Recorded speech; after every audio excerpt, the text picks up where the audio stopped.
হাঁটতে হাঁটতে হরিদাস পৌঁছে গেল শহরে। সে দেখল একটা দোকানে দুজন লোক আড্ডা দিচ্ছে। বলছি দাদা, আমার নাম হরিদাস। আমি গ্রাম থেকে শহরে এসেছি কিছু কাজের আশায়। তোমাদের কাছে কিছু কাজ পাওয়া যাবে? কাজ কাজ তো আছে ভাই, কিন্তু তুমি কি পারবে? পাথর ফাটাতে হবে।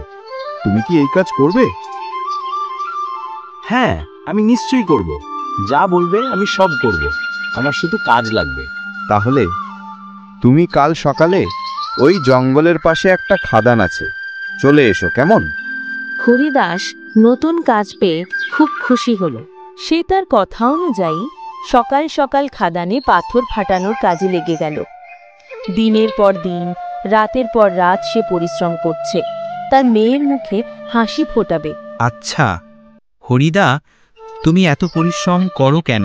আর বল না ভাই, আমাদের গ্রামে কিছুদিন আগে খরা পড়েছিল।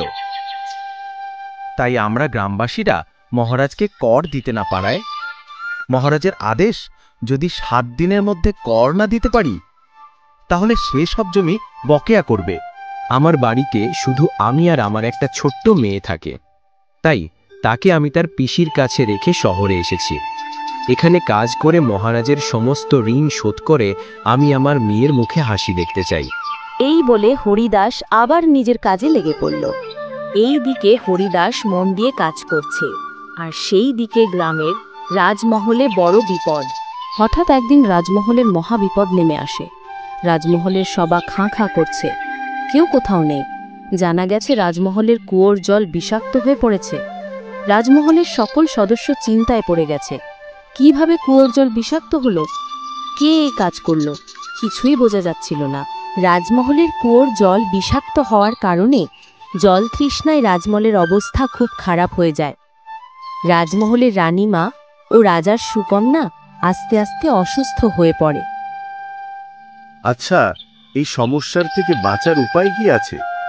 রাজমহলের সবাই তো অসুস্থ হয়ে পড়ছে, কোনো না কোনো উপায় তো বের করতেই হবে।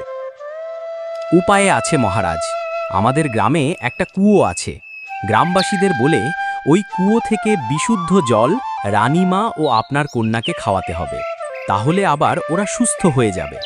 ঠিক আছে মন্ত্রী, তুমি এখনই গ্রামে গিয়ে ওই বিশুদ্ধ জলের ব্যবস্থা করো। অজ্ঞে মহারাজ, আপনি কোনো চিন্তা করবেন না মহারাজ। আমি এক্ষুনি গ্রামে গিয়ে প্রজাদের বলে ওই বিশুদ্ধ জলের ব্যবস্থা করছি।